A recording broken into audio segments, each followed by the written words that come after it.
There are hours in the west when even the earth seems to hesitate. Moments before sunrise, when the desert holds its breath, suspended between night and day, life and silence. The stars fade one by one, as if retreating into the folds of memory, and somewhere far in the distance, the faint creak of a wooden windmill begins to stir. The world is not awake yet, but it remembers. If you stood on the edge of the prairie before the first light, you might hear the sound of your own pulse before anything else. The grass, brittle from weeks of heat, leans in a single direction, shaped by the same wind that has crossed these plains for centuries. Every grain of sand, every cracked branch, every stone holds a story. Of cattle drives and wagon wheels, of rain that never came, of lives carved into dust and time. But now, before dawn, those stories are quiet. The people sleep.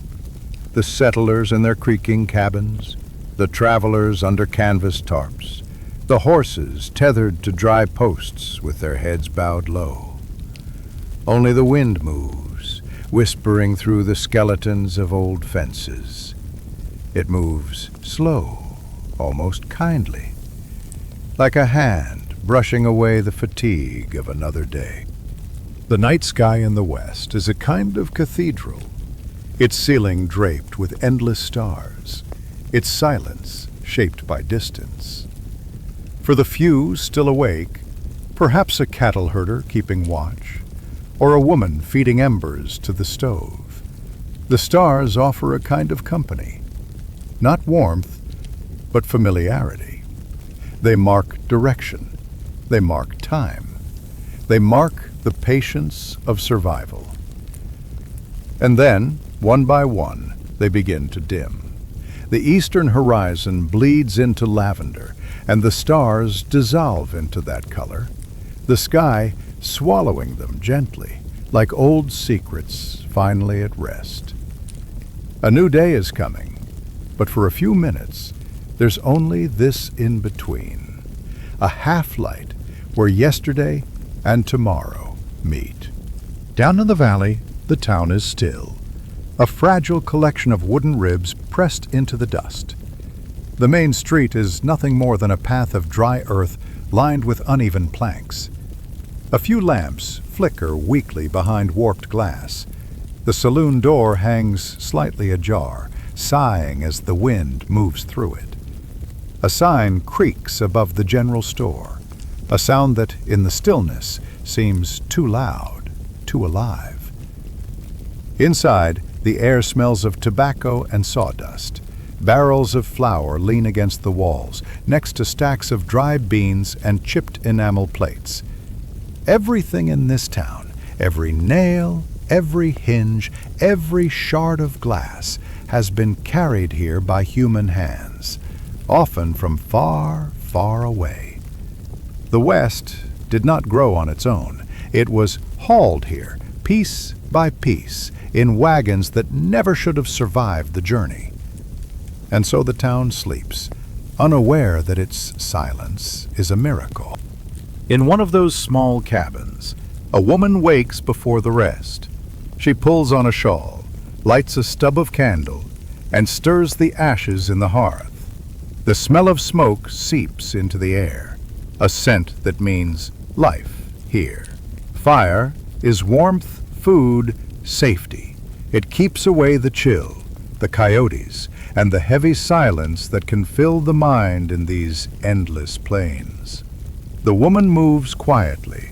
Her movements are small and deliberate, pouring a little water from a tin jug, setting coffee grounds to boil, slicing a heel of bread that is more crust than crumb. Outside, the sky is changing.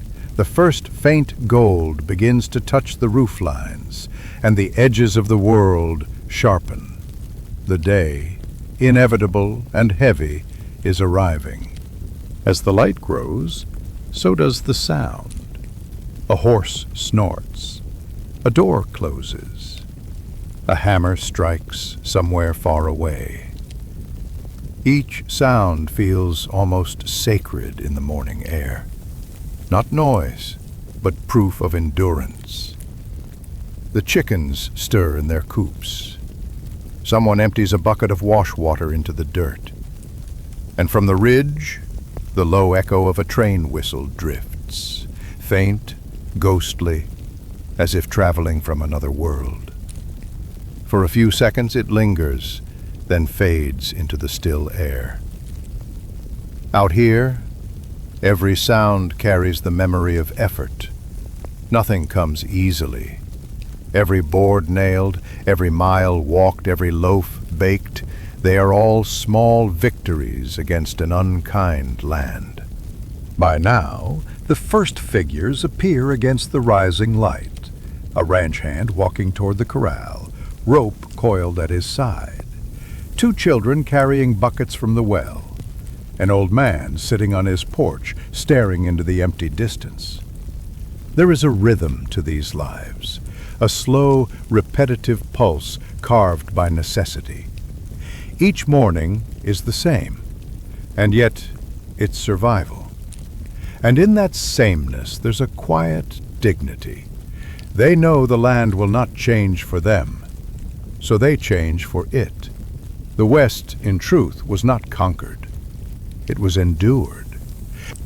When the sun finally breaks the horizon, the colors shift. The dust glows like gold dust. The sky opens in endless blue. But beneath that beauty lies something heavier, a sense of memory, of cost. For every bright morning like this, there were nights of hunger. For every cabin still standing, there are bones beneath the soil, horses, oxen, people who dreamed of something better and never saw it. The land remembers them all. It does not mourn, but it does not forget either. Even now, if you walk through a ghost town at dawn, you can still feel them. The faint hum of footsteps, the whisper of laughter, the rattle of a window that will never close properly again. The silence of the West is not empty, it is full, heavy with what once was. By mid-morning, the light grows stronger, harsher, almost metallic. The cool breath of dawn retreats into shade, and the heat begins its slow invasion. The day will be long, the work will be endless, but for a brief, tender hour there was peace. And that peace, fragile and easily forgotten, is what kept people alive here. Not hope, not ambition, just the quiet certainty that the sun would rise and that they would rise with it. Because in the West, survival was its own kind of faith, and faith didn't need to be loud. It only needed to endure. As the last traces of morning cool vanish into the day's warmth, the West awakens fully. The silence before dawn has passed, leaving behind a fragile calm, a moment of stillness that only the early risers will remember. It's the hour when the earth feels closest to breath, the hour when survival still feels gentle, the hour when the world forgets how hard it is to live here. And in that moment, you could almost believe this land was kind. By the time the sun reaches the town, the air is already filled with dust, fine golden particles that move like memory through the streets. They cling to the glass, to boots, to the folds of curtains. In this town, dust is as common as air. It covers everything and everyone. This is not the booming Wild West of gunfire and heroes. This is the quieter West, the one built from stubborn hands and borrowed time. Here, every plank and nail has a story, and every soul who lives here carries the weight of simply enduring. Main Street is not grand. It's a strip of hard earth that turns to mud when it rains, and to powder when it doesn't. Boots leave shallow prints that vanish within hours. A wooden sign squeaks overhead, "Jensen's General Goods." Next door, a crooked building leans slightly left, its second-story balcony sagging from years of wind. And across from it, a barber's pole, faded to almost white, turns lazily in the sun. The street is still quiet. A single wagon creaks past, its wheels cutting faint furrows into the earth. A child chases after it, kicking at the dust, laughing into the silence. Then, the moment fades, swallowed by the wide stillness of the morning. For all its flaws, this street is the heart of the town, its artery of movement and trade. And though it never truly sleeps, it never fully wakes either. It exists in that in-between, half alive, half ghost. The first to rise are the workers. They don't talk much. Their mornings are full of small, repeated motions. Sweeping the steps, lifting sacks of flour from wagons, checking the locks on doors that barely hold together. The blacksmith's hammer begins its slow rhythm, the heartbeat of every town in the West. Each strike sends a shimmer of sound through the air, echoing between the walls. There's a kind of music in it, low, patient, purposeful. Inside the livery stable, the smell of hay mixes with sweat and leather. Men move slowly, feeding the horses, brushing the dust from their coats. The animals blink against the light, their breath soft in the chill of morning. This is the labor that keeps the town breathing, invisible, constant, and rarely spoken of. No one celebrates it, no one writes songs about it, but without it, the West would have remained nothing but silence and wind. At the general store, Mr. Jensen turns the key with a quiet click. He's a tall man, shoulders stooped from years of bending to reach the lowest shelves. His hands move by memory, lifting sacks, untying bundles, brushing off dust. On the counter sits a small register, its brass dulled from constant use. He wipes it with the corner of his sleeve and smiles faintly to himself. Outside, the sign swings in the wind. Inside, he lights a lamp, though the sun is already up. He does it not because it's needed, but because that's how he begins every day. Some habits are a kind of prayer, quiet gestures that make sense only to those who perform them. Soon, the first customer will arrive, a woman trading eggs for flour, or a ranch hand needing salt and tobacco. They'll speak softly, not because of manners, but because that's the language of the West. A low, careful tone, like people who know that sound carries too far across an empty plain. If you walk the length of the street around mid-morning, you'll see them. Women sweeping porches, hanging laundry, tending to quiet chores. Their dresses are plain, sun-bleached, and mended in more places than can be counted. Their faces carry the tired grace of those who do not have time for vanity. Yet in their movements, there's beauty, the grace of repetition, the tenderness of care. A young mother rocks her child with one arm while stirring a pot with the other. Another kneels by a trough, washing clothes until her fingers wrinkle. The rhythm of domestic work fills the air, soft, steady, unending. They talk little. The wind carries their words away before they can form echoes. But sometimes, in the quiet, you'll hear laughter, brief and light, like the flutter of sparrows. Even here, in a town made of dust, life still insists on being beautiful in small, unguarded ways. By noon, the saloon doors begin to sway. They creak softly, a sound the town knows well. Inside, the air is thick with dust motes drifting through shafts of sunlight. The bar smells of old whiskey and pine soap. Someone plays a slow tune on a piano with missing keys, a melody that seems to wander rather than arrive. A few men sit in silence, their hats low, eyes lost in thought. They sip from chipped glasses, not to celebrate, but to remember less. The sound of boots on the floorboards, the slide of a chair, each noise feels larger than it is, filling the still room. Outside, the heat begins to hum.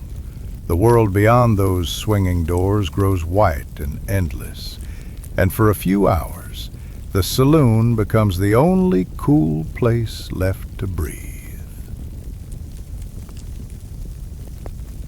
Every town has at least one drifter, a man without a story, or with too many to tell. He arrives without warning, spends a few days in silence, and leaves before anyone learns his name. Sometimes he trades a knife for a meal. Sometimes he simply vanishes. The townsfolk watch him the way one watches a storm cloud, curious, uneasy, expectant. But most drifters aren't dangerous. They're just tired, wandering through a land too large for one life.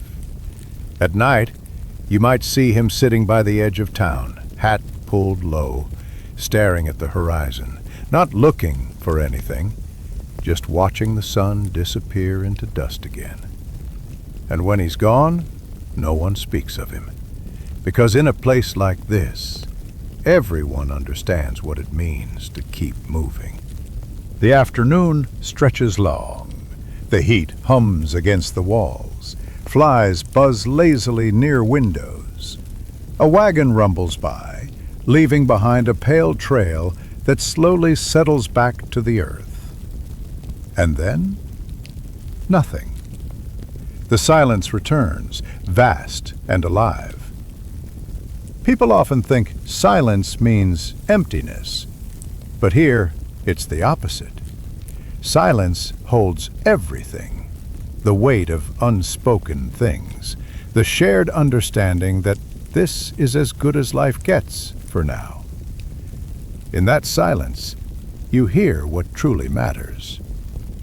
The echo of footsteps, the sigh of wind through a broken shutter, the faint rustle of paper from a letter someone never finished. The West teaches its people to live with sound like that, to measure time not by clocks, but by the space between noises. Late in the day, shadows stretch across the town. The color of the dust changes, from gold to copper, from copper to brown. The workers begin to drift home, shoulders heavy, faces gray with sun. Children run in uneven patterns, chasing each other through the glow. Somewhere, a woman hums a song with no words. It's the sound of an ending that happens every day, not with ceremony, but with exhaustion. The town exhales. Soon, the lamps will be lit again. And for a few brief hours, the West will feel alive before the night takes it back. Until then, the wind carries one last whisper through the street, soft, ancient, and familiar. The sound of dust settling back where it belongs. A town made of dust is fragile, but not weak. It survives not through strength, but through rhythm. The slow, ordinary motion of living another day. Every morning it wakes, every evening it rests, and between those two silences, life unfolds, quietly, humbly, beautifully. The West was never just about guns and gold. It was about this, the endurance of simple lives against a land too vast to love them back. And when the sun finally sets and the town becomes a silhouette against the cooling sky, you begin to understand that all this dust, all this quiet labor, was never emptiness at all. It was proof of life, soft, enduring, and impossibly human. Water. In the West, it was never just a thing you drank. It was time. It was luck. It was life measured out in teaspoons. Every droplet that touched the tongue was a miracle, and every dry day a reminder that even miracles could run out. The land here did not give easily. It held its water deep beneath stone, as if testing those who dared to stay. And for those who stayed, each sunrise carried the same unspoken question. Will there be enough? Before the heat arrives, the people wake to the same ritual. The first thing they do is check the bucket. Always the bucket. If there's a thin layer of water inside, enough to see their reflection, they breathe easier. If it's dry, they say nothing. They simply move slower. The well behind the house is not deep enough. It never is. The rope squeaks against the pulley as someone lowers the bucket, listening for the hollow splash. When it comes, it's faint, the kind of sound that could almost be imagined. And when they pull it up, the water looks tired, clouded, heavy, carrying the taste of iron and stone. But it's enough. Enough to rinse, enough to sip, enough to hope. In the towns of the frontier, the price of water could decide your fate. A single bucket might cost a man a day's wages, a barrel, a horse. Those who had wells became silent royalty, not through wealth, but through necessity. They guarded their water with the same suspicion that others reserved for gold. And yet even here, generosity survived. On the hottest days, a widow might share her bucket with a passing stranger. No words, no thanks, just the simple exchange of life from one pair of hands to another. In a land this dry, kindness had weight, and water, more than anything, revealed who you truly were. A mile beyond the edge of town lies what used to be a river. Now, it's only a scar, a winding memory of where water once moved. Children play there, their bare feet kicking up dust instead of spray. Old men sit at the edge, staring at the cracked earth as though they might will it to soften again. When the rain finally comes, and it always comes, though never when needed, the river wakes for a day or two. It rushes wild and muddy, tearing through roots and fences, as if trying to make up for its long silence. But soon it fades again, leaving behind shallow pools that reflect a sky too wide to care. And so the people learn. The West gives in floods and takes in drought, and both are equally cruel. By midday, the air itself becomes dry enough to drink. Dust clings to the tongue, to teeth, to thought.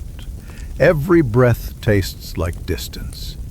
Men working in the fields stop often, not from weakness, but because thirst is a kind of pain that sneaks into the bones. They lift canteens to their lips and shake them, listening for the sound of hope. Inside homes, the heat curls through the walls. Bread hardens in minutes. The air grows thick, unmoving, and yet there is no complaint. In the West, suffering was too common to mention. You simply worked and waited, and believed that maybe tomorrow the wind would change. In every town, there was someone who claimed they could find water. A diviner, a dowser.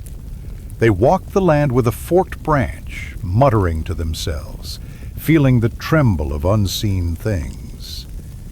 People watched them like pilgrims, half believing, half desperate. Sometimes, by sheer luck or chance, they found it, a place where the stick dipped, where the earth felt heavy and alive. The men would dig, and after days of labor they might strike a thin, glistening seam. For that moment, faith and soil met. And when the water came, even just a trickle, grown men would cry, not for the water itself, but for the proof that they had not been abandoned by the land. Some traveled far, days, even weeks, to fetch what the sky would not give. A wagon drawn by thin horses creaked across dry canyons. Barrels strapped tightly, each sloshing sound a heartbeat. They followed trails where others had perished, where bleached bones still whispered warnings through the dust. And when they finally found a spring, it was never as much as hoped. A shallow pool, cool but muddy, surrounded by thirsty grass. They would kneel, scoop with trembling hands, and drink like it was communion. The return journey was slower, the barrels heavier. But for a few blessed days, there would be enough. Every settlement had one, the person responsible for rationing what little there was. Sometimes it was the mayor, sometimes a widow, sometimes whoever owned the largest cistern. They carried keys and ledgers and faces carved from years of saying no. People came to them in whispers, a sick child, a dying calf, a family who'd run dry. The waterkeeper listened, nodded, and gave what they could, or didn't. To hold that power was both blessing and curse. They didn't sleep much, because in the West, mercy and survival were always at odds. And then, one evening the sky would change. Dark clouds would roll from the horizon, heavy and electric. The smell of rain, raw and mineral, would drift through the town like a forgotten song. Children would run outside, faces tilted upward, waiting for the first drop. When it came, it hit the dust like applause. The people laughed, shouted, danced in the downpour. Barrels overflowed, hats filled with rain. For a moment, the world was kind again. But in the West, kindness never lingered. By morning, the river had swallowed fences and flooded homes. The same rain that blessed them had taken back what it gave. And still, when it ended, they were grateful. Because water, even in cruelty, was holy. When the land dries again, and it always does, the memory of rain stays.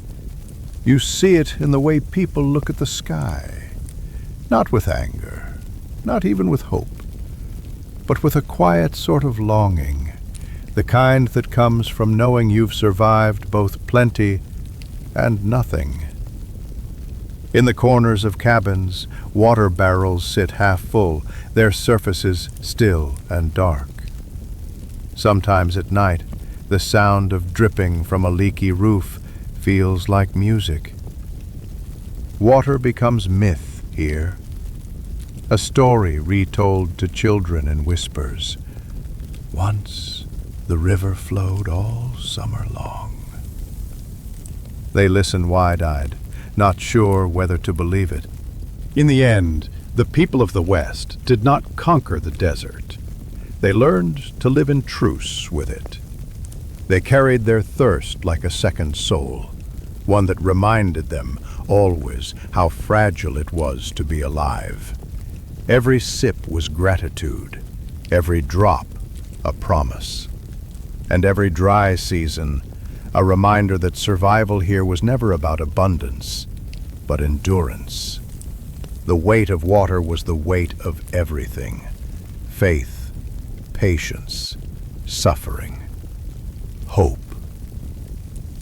And when night finally fell and the land returned to silence, you could almost hear it again, the faint echo of water moving somewhere far beneath your feet, still flowing, still waiting, still teaching the West how to survive.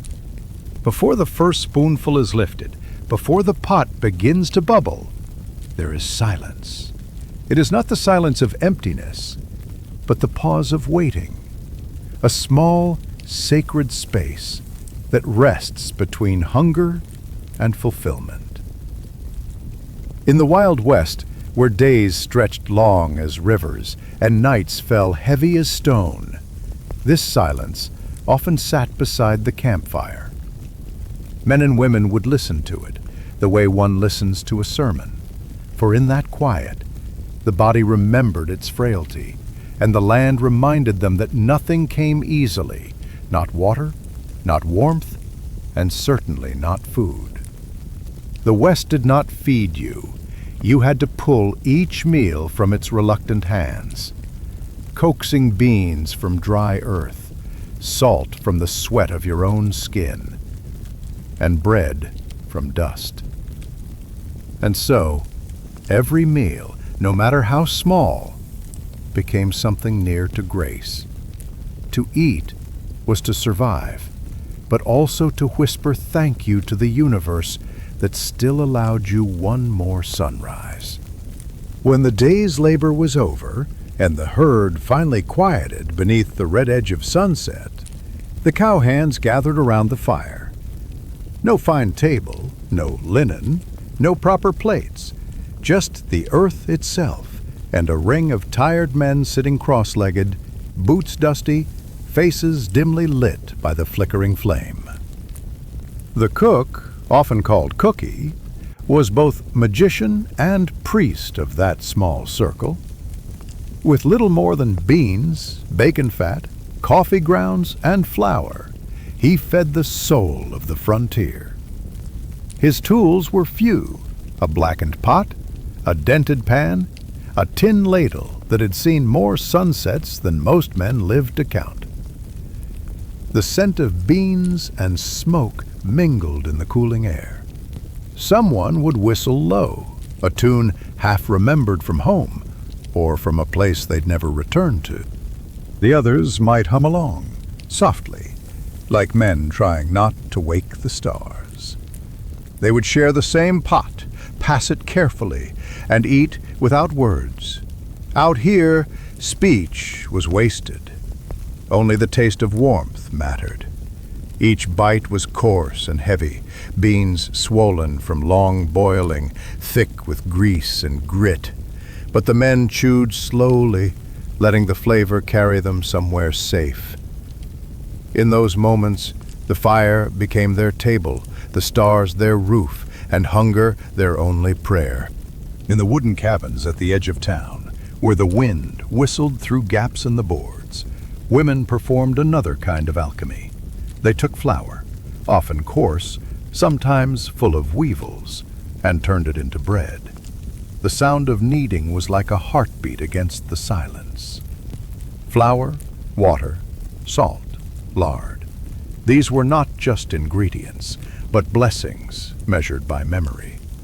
A woman might stretch a handful of flour to feed 5 mouths, whispering to the dough as though it could hear her. Children would wait beside the hearth, their small fingers tracing the steam that rose from the iron skillet. There was comfort in the smell, a smell that cut through the dust and smoke, that made even the poorest shack feel briefly like home. Sometimes, when the bread burned, the family would laugh instead of cry, because even burnt bread was bread. And in that laughter was something holy, a defiance against the hunger that always waited outside the door. In the dusty towns, food carried its own kind of law. A bowl of stew might cost a man a week's pay, if the town was dry or the wagons late. The saloon's kitchen, small, hot, and always smelling of onions, was where drifters and gamblers shared the same table. Some ate slowly, savoring the salt and fat, while others shoveled food as though time itself might steal it away. Behind the counter, the cook watched them all. He saw the hunger in their eyes, not just for food, but for something nameless: company, forgiveness, peace. He never spoke much, only nodded when they left, their coins clinking like prayers left on an altar. Sometimes, when the moon was thin and the streets quiet, he'd take a bowl to the alley, leave it for whoever needed it. The next morning it was always gone, No thanks ever spoken, none needed. Hunting was not sport in the West. It was necessity wrapped in prayer. A man might walk all day through the dry hills, his stomach empty, the air shimmering with heat. When he finally found a rabbit or a thin deer, he would shoot not with joy, but with gratitude. Every bone, every hide, every drop of fat was used. The rifle's echo would roll across the land like thunder, and then fade into silence. He would kneel beside the fallen creature, resting a hand on its side. Not apology, not triumph, just acknowledgement. Both were trying to live. One would succeed for now. Back at camp, he would roast the meat over quiet flames, alone. The smell would draw coyotes to the edge of darkness, their eyes flickering like ghosts.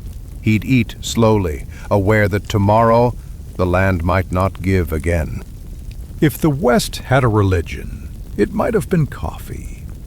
Every morning, before work, before speech, before the sun climbed the hills, there was the ritual of boiling water and crushed beans.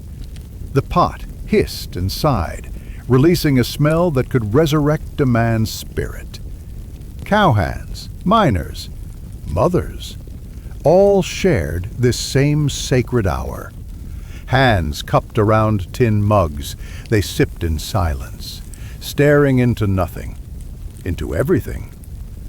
The first swallow was always bitter, the second soft, and by the third, the world felt almost bearable again.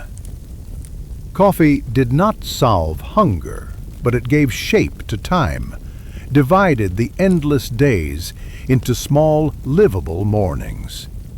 In that way, it was more than a drink. It was a form of faith, dark and steaming, carried through the dust. By nightfall, the world grew quiet again. The fire dimmed, the stars leaned closer, and the land became a vast cathedral of silence. Men and women sat beside their small fires, bellies half full, hearts half empty, yet grateful. There were no grand feasts in the West, no overflowing tables. But there was something else, a deeper feast, invisible but present. The taste of survival, the comfort of warmth, the humble miracle of one more breath under the same infinite sky.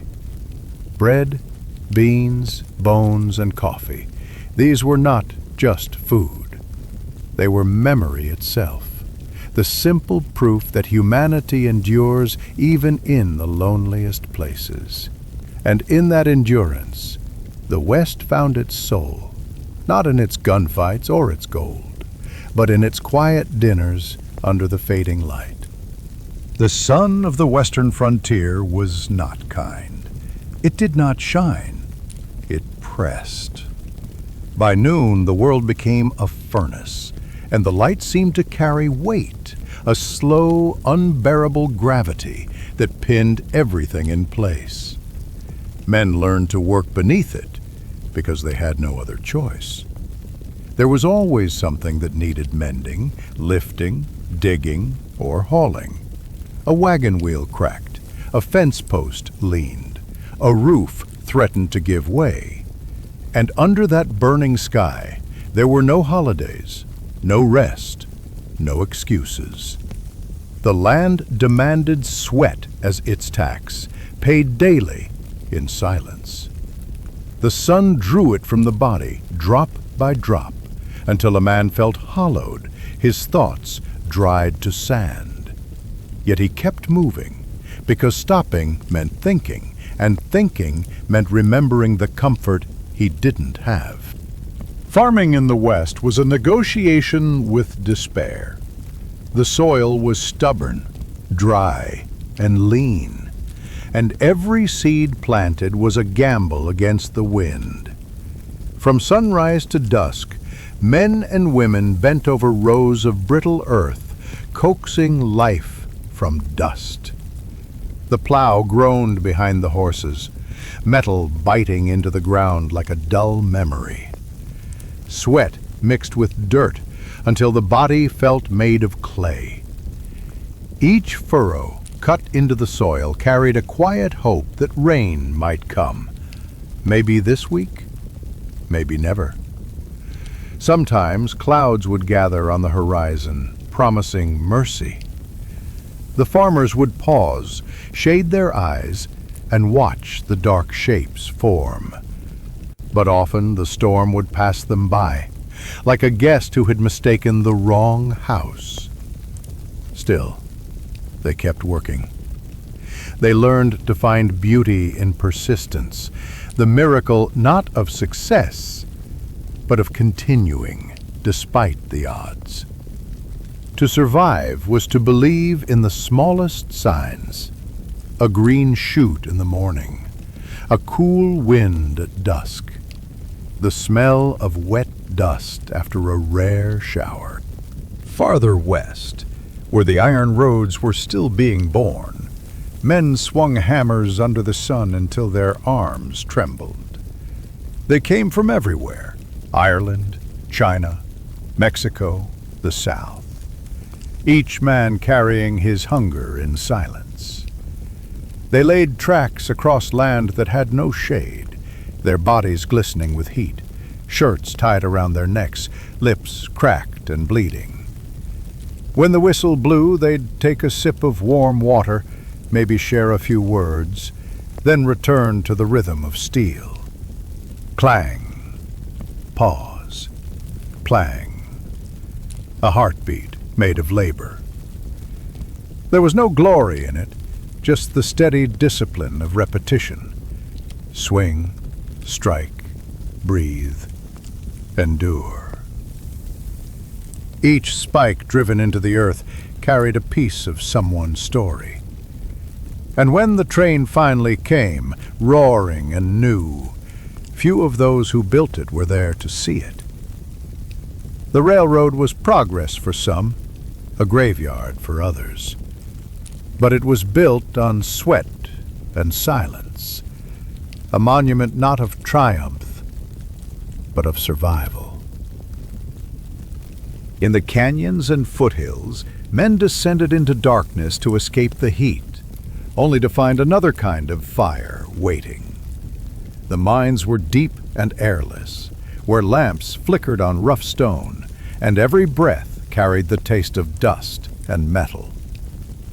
They worked shirtless, backs bent, their skin slick with soot. Each swing of the pickaxe echoed through tunnels like thunder trapped underground.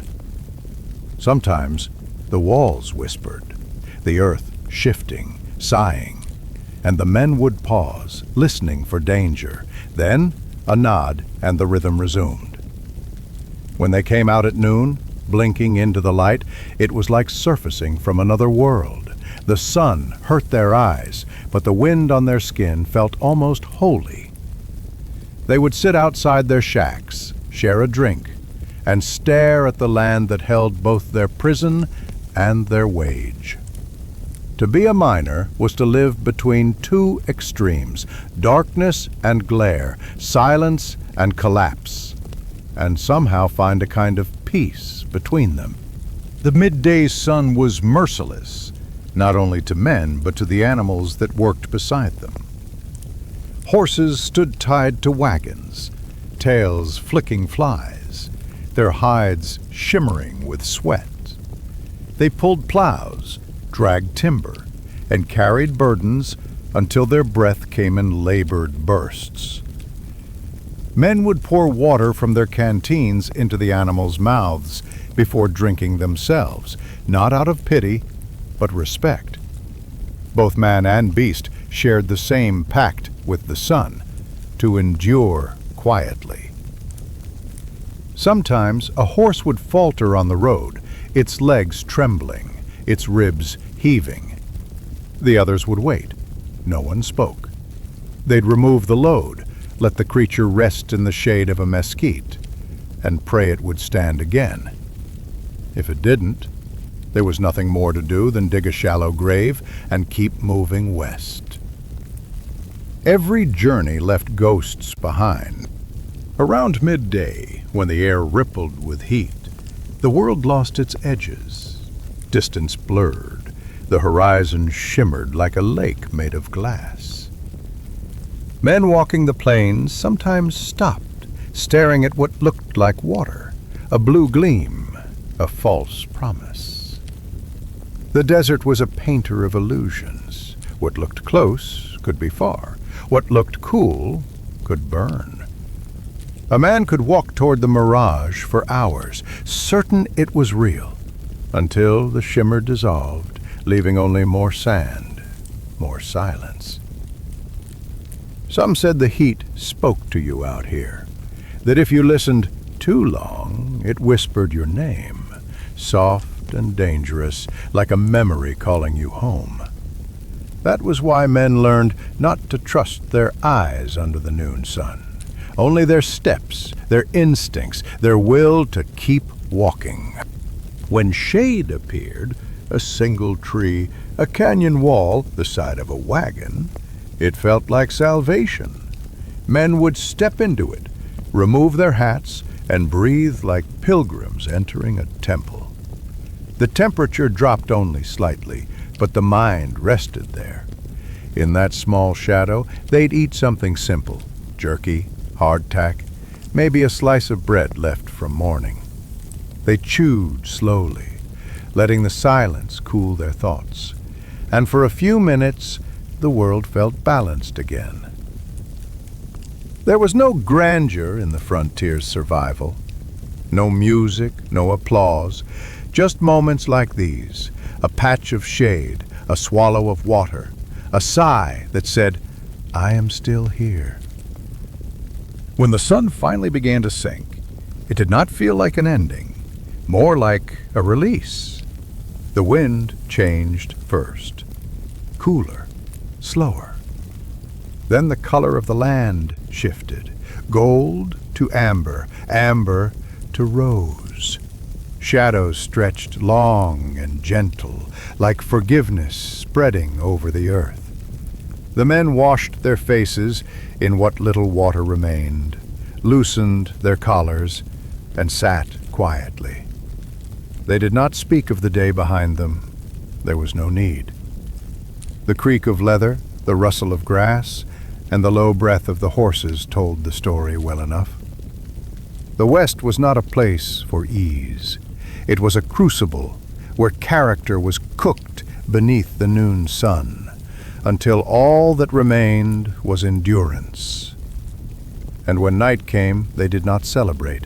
They simply rested, knowing the light would return, heavy and merciless, come morning. In the end, the West was shaped less by its wars or its legends, and more by its heat. The sun burned away everything but truth, leaving only those who could endure. Under the noon sun, a man learned who he truly was. He could not hide behind words or charm or cleverness. The light saw through all of it, down to the raw, beating thing inside. And perhaps that is what the land was always trying to teach. That life is not won in great battles or loud victories, but in the quiet hours of labor. The moments when you keep going, simply because you must. The first thing a traveler learns in the West is that the horizon never gets closer. You can walk toward it for hours, days, weeks, and still it waits, unmoving, calm, distant. It teaches you patience, the way the sea teaches sailors humility. Because out here, there is no rushing. The land will not bend to your will. The road begins as a promise, a line carved through open earth, cutting towards somewhere you think is better. But as the days stretch and the world empties around you, that promise becomes a question. What are you chasing? And what are you running from? The West has a way of making those questions louder, echoing in the dry air until they're all that's left to keep you company. Wagon wheels have their own kind of voice. They groan and sigh, creak and murmur, a slow, wooden rhythm that fills the silence between heartbeats. On good roads, they hum gently, like a lullaby. On bad ones, they shriek and bite at every rock, reminding travelers how fragile a journey can be. Families traveled like this, through dust storms, across rivers, through plains that seemed to stretch forever. Children dozed beneath canvas canopies. Mothers hummed songs from home. Fathers stared at the horizon, eyes squinting from sun and distance. At night, the wagons would circle together for safety. Fires lit in the center, casting long shadows over tired faces. Someone would strum a guitar, soft and slow. The tune would drift upward, caught by the wind, carried into the darkness. A song for no one, a song for everything. There were days when the only thing that moved was the wind, and even it seemed weary. Dust clung to everything, the tongue, the lashes, the folds of the shirt. It filled the lungs until breathing felt like swallowing sand. The travelers wrapped scarves across their faces, but still the dust found its way in. It became part of them, a reminder that they belonged to the road now, that they had traded comfort for motion. Sometimes the world would blur in the haze, sky and earth melting into one endless sheet of color. A person could lose sense of where they were, or where they'd been. Only the creak of the wagon, the snort of a horse, the soft clink of metal would tell them they still existed. Out here, movement became its own form of prayer. Every step forward said the same thing. I am still trying. Loneliness is heavier than hunger, and it walks beside every traveler of the frontier. The land is so vast that even your own voice feels swallowed by it. You might call out just to hear something human, and all that returns is the echo, distant, hollow, and strange. At night, the silence grows thick. No crickets, no owls, just the sigh of the wind moving through sagebrush. Some found peace in it. Others went mad. There were stories of men who started talking to their horses, to the stars, to the wind itself, and sometimes the wind answered. Solitude in the West was not absence. It was presence, an overwhelming awareness of everything that wasn't you. Every trail had its ghosts. Sometimes you'd find a broken wheel half buried in sand, or a scatter of tools rusting in the sun. Sometimes bones, horse, ox, or man, gleaming white against the earth. No one stopped long. A moment of silence, maybe a whispered word, and then the road called them onward. Because out here, grief was as common as dust, and as patient. You learned to carry it lightly, like another pack on your shoulder. For every mile gained, something was lost. A friend, a dream, a part of yourself that once believed the horizon meant salvation. But still, the road went on, and the living followed it, because stopping felt worse than dying. When you have no one left to talk to, the wind becomes your oldest friend. It moves with you, whispering through tall grass, tugging at your coat, carrying the scent of faraway rain. It never answers, but it listens well. Some travelers would hum as they walked, letting the wind carry their tune. Others simply leaned into it, grateful for the feeling of touch, however cold or harsh. The West was a land of motion, of air, sand, and souls constantly drifting. And the wind was the only thing that belonged to everyone. It touched all faces equally, the proud and the broken, the hopeful and the lost. Every traveler carried ghosts from before, Faces of loved ones left behind, words unsaid, promises broken by necessity. Sometimes the road ahead began to resemble the past, a curve of the land, a smell of pine, a color of light that triggered something forgotten. The West had no walls, but it had a strange way of trapping memory. The farther one went, the more the past followed, walking just behind, unseen but always near. There were men who said they could hear voices in the wind, laughter that wasn't there. Others swore they saw silhouettes at dusk, walking parallel to the trail before fading into the mirage. Maybe it was the heat. Maybe it was something deeper, the way a restless soul finds its own reflection in the emptiness. For all its hardship, the road gave something precious. Rhythm, step after step, wheel after wheel. The slow cadence of movement became music, a quiet reassurance that time was still flowing, that one day was still following another. In towns, the world felt heavy with noise and expectation. On the road, it was lighter. There was nothing to be but alive and moving forward.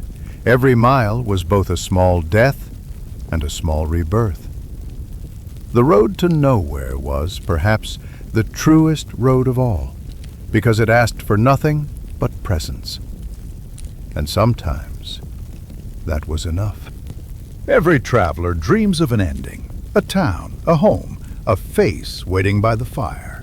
But often, the road simply fades into another road, and then another. There is no finish line, only more horizon. And strangely, that is its peace. Because in the West, where endings were rare and certainty rarer still, the road became its own kind of home. Every rut and trail, every crossing and hill held a memory of those who passed before. The dust itself carried their stories, endless, quiet, and eternal. To walk it was to join them, to become another whisper in the wind, another set of footprints lost to time. The road to nowhere was never empty. It was full of those who walked before and those still walking, long after the sun goes down. In the West, a stranger was more than a man. He was a question the road asked you. Would you welcome him or fear him? Would you share your fire or turn your hand to your weapon first? You could tell a lot from the way someone rode into camp.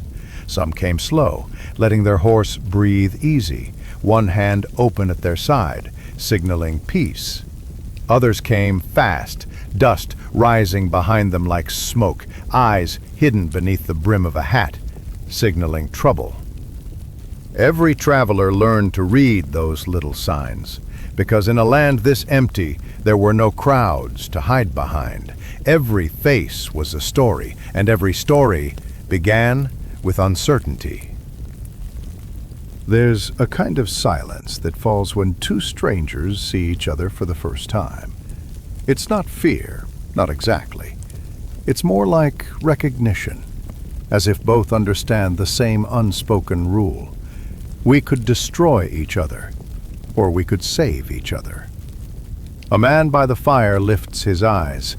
The newcomer stops a few paces away, says nothing.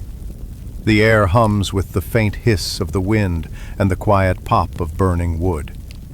Sometimes that silence lasts longer than it should. Then, a nod. A single gesture that breaks the tension, like a thread snapping in the dark. And without a word, they sit, share the heat of the same fire, and pretend they aren't afraid. Because fear, like hunger, is easier to bear when shared.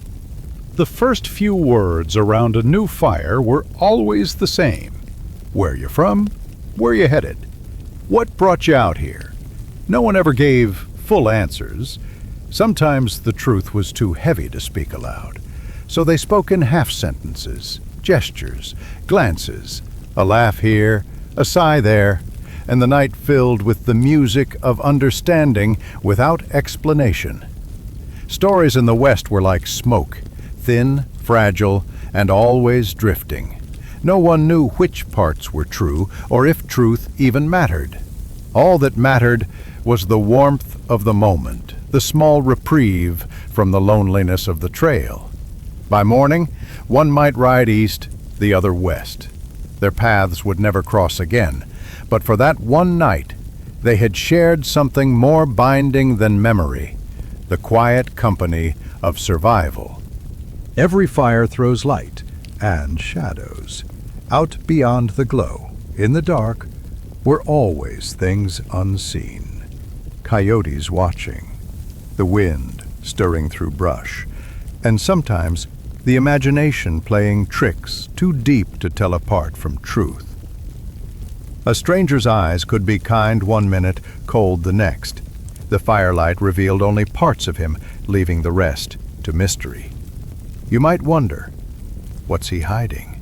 Where's he been? What ghosts follow him? But asking too much was its own danger. The West didn't reward curiosity. It rewarded silence. And so most questions stayed buried under the crackle of wood and the whistle of the wind. There were laws in the cities, written, signed, and sealed. But out here the laws were different. They were measured not by words, but by instinct. If a man shared his water with you, you didn't steal from him. If someone offered half his bread, you offered watch through the night. It was a fragile balance, not born from kindness, but necessity, because no one could survive alone forever. The desert didn't care for justice or mercy. It cared only for endurance. And so strangers became allies when the wind turned cruel or the trail went dry. For a brief moment, two souls became a single story, walking together through silence and sand. Every drifter had a story, and every story began the same. I used to be somebody. Some were soldiers turned wanderers. Some were farmers whose crops had failed. Some were men running from debts, or from memories, or from their own names. They spoke softly, as if their words might crumble if said too loud.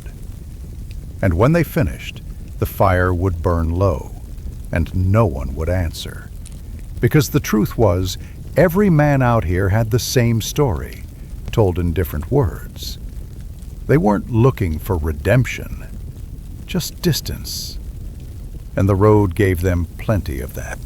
Trust in the West wasn't built with promises. It was built with small gestures, handing over a canteen, standing watch while the other slept, offering the last biscuit without a word. It grew slowly, like dawn breaking after a long night. But it could vanish just as fast.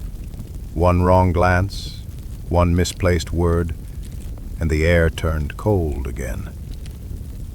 The road had taught them that trust was dangerous, but loneliness was worse, and so they kept trying, again and again, hoping that somewhere out there, among the dust and silence, they'd find someone who wouldn't vanish by sunrise.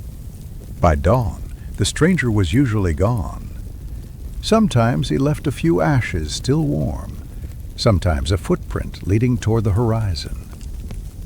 No words, no goodbyes, just motion, the silent continuation of lives that never stay still. The man left behind would sit for a while, stirring the fire's remains. He'd think about what was said, what wasn't, and how little that difference mattered. Then he'd pack up his things, tighten his saddle, and ride toward his own horizon. That was the rhythm of the West.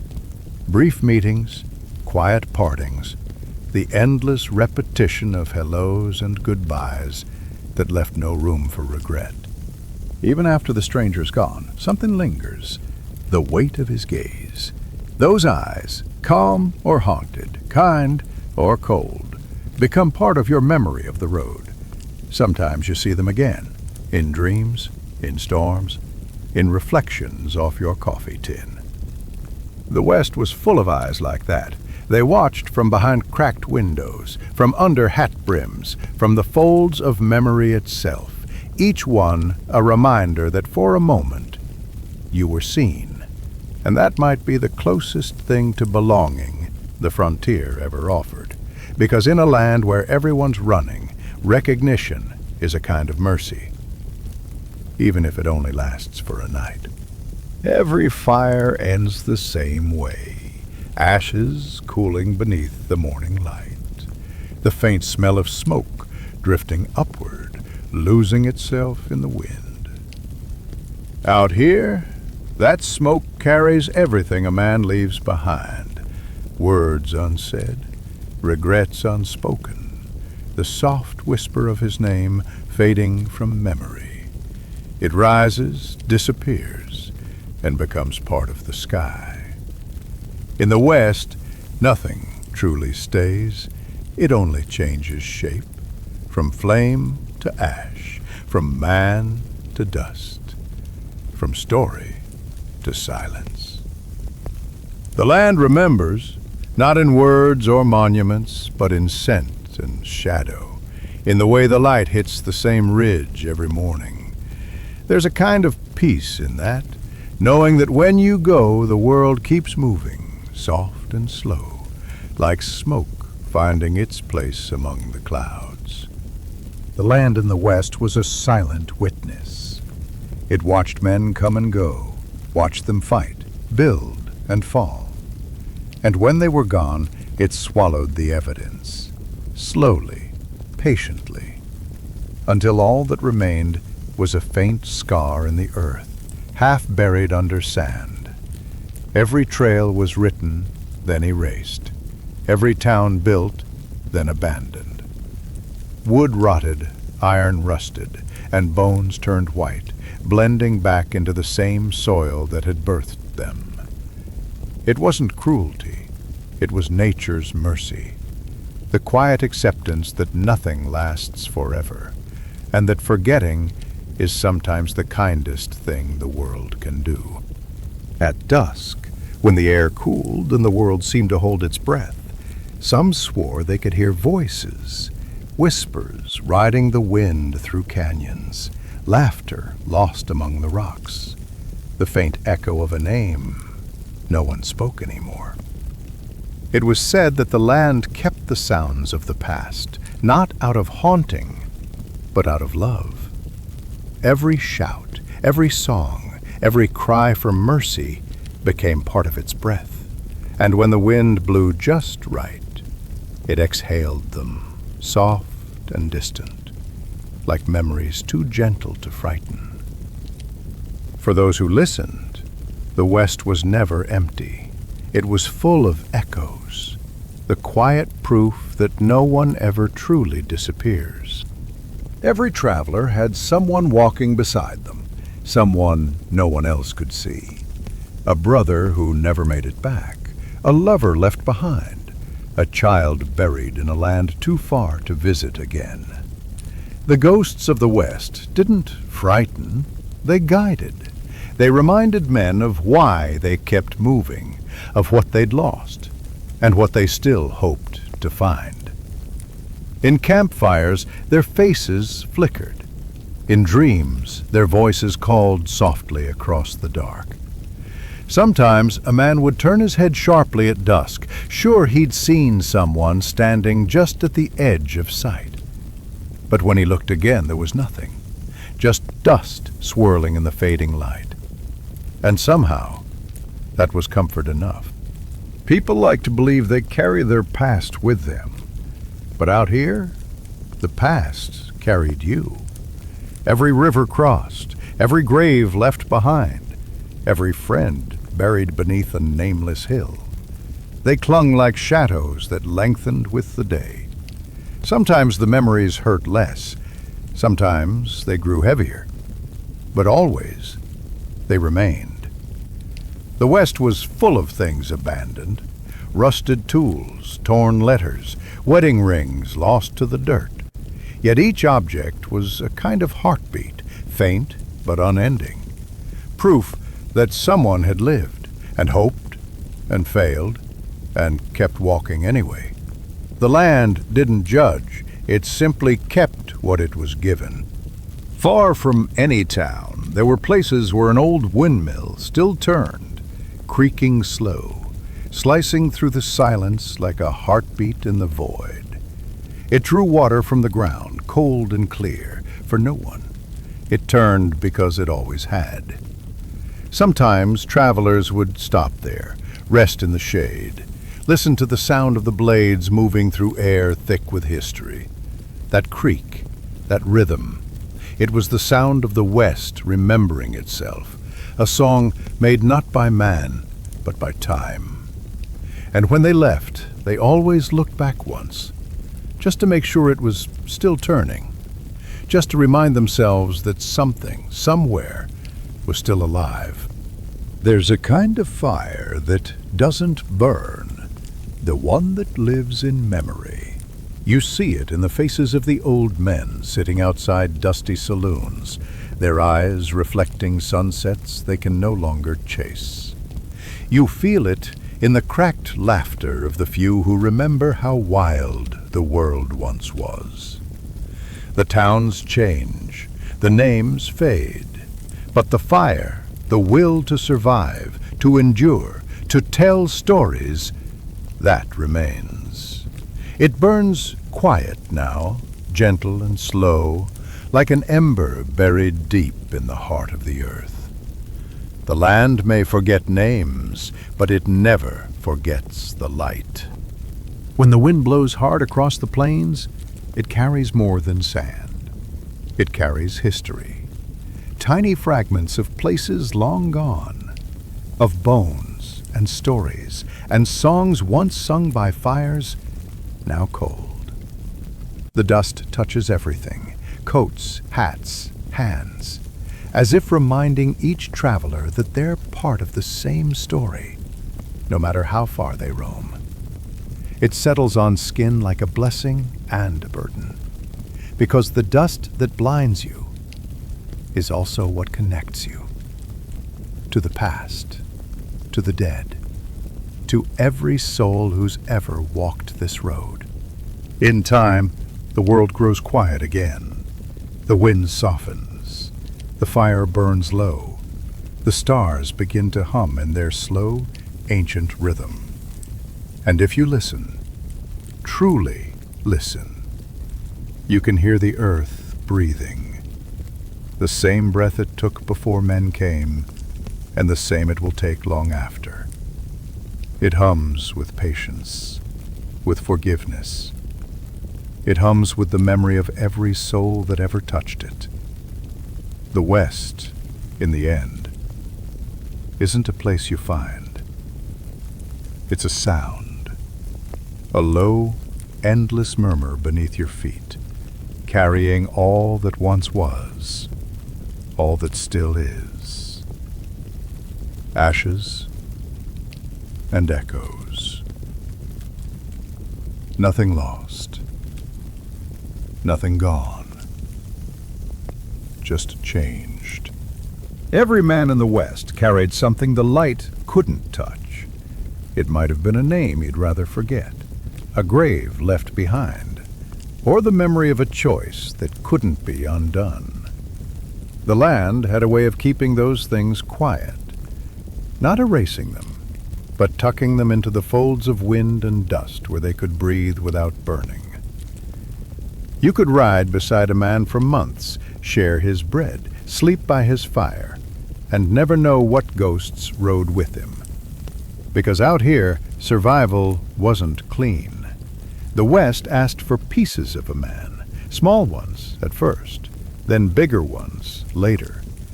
And by the time he noticed what he'd lost, it was already part of the road. The light in the West was merciless. It showed everything. The cracks in the earth, the scars on a man's hands, the emptiness behind his eyes. But even under that endless sun, the shadows still found their way in. They clung to every thought unspoken, to every action that weighed too heavy to carry. No man escaped them. The bright days only made them sharper, dark edges drawn longer against the dust. Sometimes men laughed louder to drown them out. Sometimes they worked harder. Sometimes they just stared at the horizon until the light blurred and the world went soft again. Because in a place where everything is open, it's the unseen things that hurt the most. The stories told of gunfights, of glory, of the quick hand and the sharper aim. But those who'd lived it knew better. There was no glory in surviving, only the slow ache of knowing you had. Every man who drew his gun carried the sound of it forever. The echo didn't fade. It settled somewhere deep, in the silence between heartbeats, and in quiet moments it came back, not as thunder, but as a whisper, a question that never stopped asking, was it worth it? Some answered by drinking, some by praying, most by never speaking of it again. A man's gun wasn't just iron and powder. It was memory made metal. Every scratch, every notch, every weight of it in his palm told a story he didn't want to tell.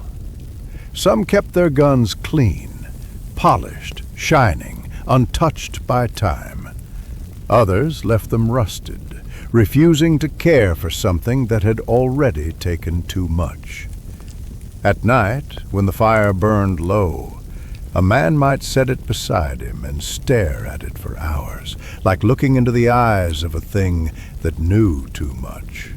And in that quiet, he'd remember the weight of what it had done, the breath it had stopped, the silence that followed. The gun didn't answer. It didn't need to. The West had its own kind of baptism, not with water, but with dust.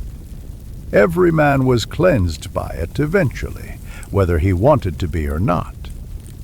Dust settled on wounds and washed them the way rain never could. It buried the old sins gently, layer by layer, until even the guilty began to forget. But forgetting isn't forgiving. Sometimes when a rare rain fell, it cut through the dust and brought the past to the surface.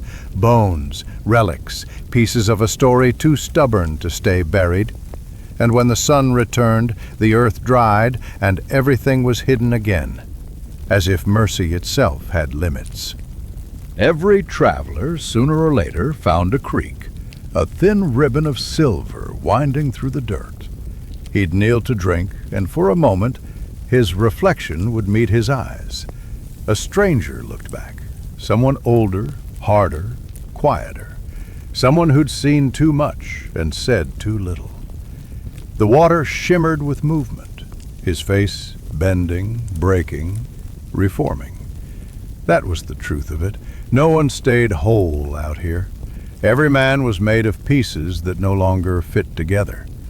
And as the current carried his reflection away, he let it go, because holding on hurt more than forgetting. When darkness fell, the west changed shape. The wind grew slower, the stars drew closer, and the night began to speak. It whispered in the rustle of grass, in the creak of saddles, in the slow breathing of horses. It told stories of those who had vanished, outlaws, lovers, wanderers, nameless souls whose bones now slept beneath the sand. And the living listened, not because they wanted to, but because the night demanded it. It reminded them that every shadow was once a man, and every man eventually becomes a shadow. Time buries everything, except conscience. Some men rode until their bodies gave out, hoping that distance could erase memory. It never did. Sometimes, in the middle of nowhere, a man would stop for no reason at all. He'd sit silent, as if listening to something the earth was saying. Maybe he heard a voice. Maybe he just felt the weight again, the weight of what he'd done and what he hadn't. Then, without a word, he'd get back on his horse and keep riding. Because forgiveness out here was a luxury no one could afford. In the end, every shadow returns to the man who cast it. It waits for him in the last light of the last day, stretching long and thin until it merges with his feet again. There's no reckoning, no thunder, no voice from above, just quiet understanding that all a man can do is carry what he's done as gently as he can and hope the world will soften around it. When the sun dips low, the shadows grow long, and then they disappear. Not gone, just folded into the dark, just resting. The morning was pale and without sound, the kind of morning where the sky didn't rise in color, but in breath, slow, gray, and tired. A man rode down the long open stretch of earth, his horse steady, his saddle worn. He didn't know if the trail he followed led anywhere, and maybe that didn't matter anymore.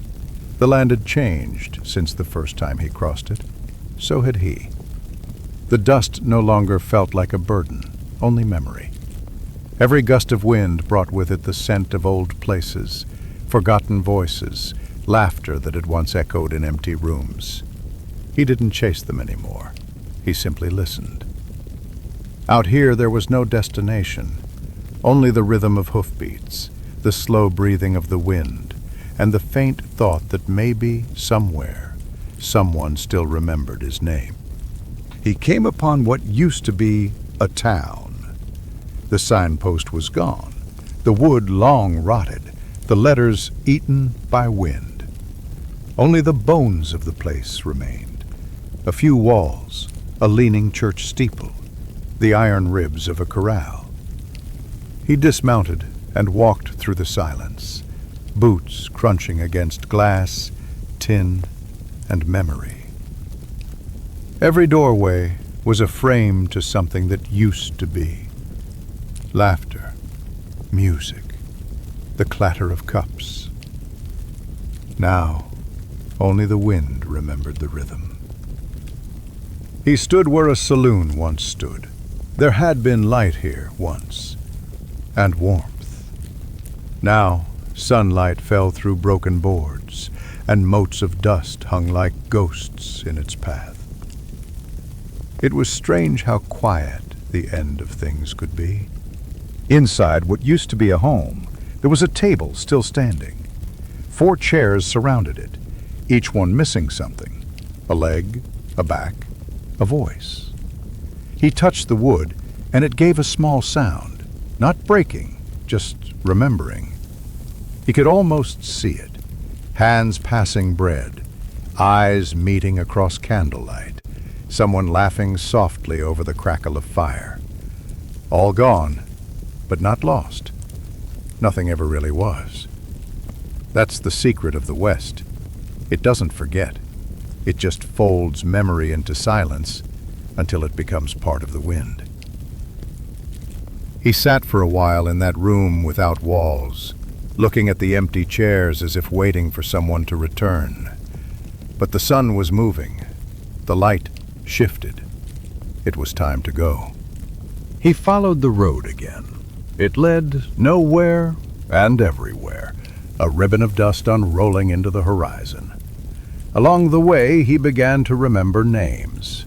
Some came easy, like songs he'd known since boyhood. Others stumbled in, broken and heavy. Faces blurred, voices returned in pieces. There was no sorrow in remembering now, only a kind of quiet gratitude that they had been at all. In the end, every life on the frontier became part of the same story. A long line of footsteps pressed into the dust, soon covered, soon forgotten, yet never truly gone. He whispered a few of those names under his breath as he rode, letting them drift into the wind like prayers. The world didn't answer. It didn't need to. In a small canyon, he stopped to rest. The walls around him were streaked with red earth, the marks of time layered in silence. There, on the stone, were faint handprints, ancient, sun-faded, left by those who had lived long before him. He placed his own hand over one of them. For a moment, past and present touched. The living and the gone, the now and the never again. He wondered if those who left their mark here had felt the same. The ache of belonging nowhere. The beauty of surviving anyway. The handprint fit his palm perfectly. He smiled. That night, he built a small fire, the kind that warms only the hands, not the world. He sat by it with his horse nearby, the stars spread wide above like spilled salt. The air smelled of juniper and distance. He thought about all the nights like this before, different camps, different fires, same silence. There was comfort in it, this sameness. The road had taught him that peace wasn't a destination, but a rhythm, a way of breathing through the dark without needing to light the whole sky. He poured a little coffee into his tin cup and let it steam under the moonlight. It tasted bitter, but honest. He took a slow sip, then whispered to the night, "I reckon this'll do." Sometimes he thought about the people who never left him, the ones who existed like candlelight in the far corners of his mind. Some were kind, some were not, but all of them were true. He learned, somewhere along the way, that ghosts don't haunt. They remember. And remembrance is a kind of mercy. The dead only stay angry when the living forget them. He took out a small token from his coat pocket, a scrap of cloth maybe, or a charm, or something once worn by a friend long gone. He placed it in the fire. It flared briefly, then disappeared into the smoke. He watched it rise until it joined the stars. By dawn, the land had changed again. The hills had softened. The colors turned pale, as though the earth itself were easing into sleep. He felt no hurry to reach the end. After all, the end was only another kind of beginning. In the distance, the faint outline of mountains shimmered like memory, hazy, unreachable, yet familiar. Maybe beyond them lay the place he'd been searching for all along. Or maybe it was enough just to keep moving, one quiet mile at a time. He smiled, not because he was happy, but because he finally understood what peace sounded like. It was the sound of hoofbeats fading into wind. There are many kinds of home. Some are built of wood and stone, others of memory and forgiveness. For him, home was not a place to return to. It was the silence that came when there was nothing left to run from. He didn't need a door or a fire or a roof. He only needed this, the steady breathing of his horse, the open road behind him, and the horizon ahead glowing faintly in the sun. He'd been a wanderer, a sinner, a survivor. Now, he was simply a man on his way somewhere quiet. And that, at last, was enough. As the light grew brighter, the world seemed to fold around him, dust and wind and sky blending into one long, gentle exhale. No gunfire, no thunder, just peace. The road went on forever. He followed it home. And if the land could speak, softly, as it does when the world sleeps, it might say this: no man truly leaves the West. He becomes part of it. His voice lingers in the wind, his story in the dust, his shadow in the fading light. The frontier never ends, it just grows quieter, until one day even the dust settles. and all that remains is the soft sound of a horse's step, a creak of leather, and a whisper carried into forever. There are places the world forgets. They don't appear on maps anymore. The roads that led to them have long been swallowed by dust and time. But if you listen closely, if you stand still enough, you can still hear them breathing. The faint clatter of a wagon wheel, the far-off creak of a saloon door that hasn't opened in 100 years, the sound of the wind whispering through the bones of the frontier. Every story told about this land ends the same way, with silence. Not the silence of nothingness, but of rest, of a world that gave everything it had and asked for nothing in return. Out here, the past doesn't die. It lingers in the spaces between the hills and the sky, in the smell of wood smoke, in the way the sun sets, slowly, reverently, as though even the light itself knows it's treading on sacred ground. The West was never just a place. It was a feeling, a dream carved into open sky, built from hunger and hope in equal measure.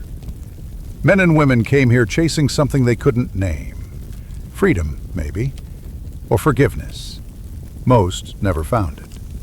But some discovered that the search itself was enough. Because in the end, the road doesn't lead you home. It is home. Every mile of it, every sunrise, every breath between footsteps. The cowhands, the wanderers, the settlers, the lost, they all became part of the same story. Not of conquest, but of endurance. Not of glory, but of grace. The kind of grace that comes only when the world has taken everything from you, and yet you still find the strength to look at the horizon and say, I'll keep going. The West is quieter now.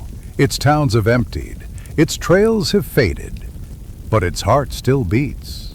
In dust, in wind, in stories like this one.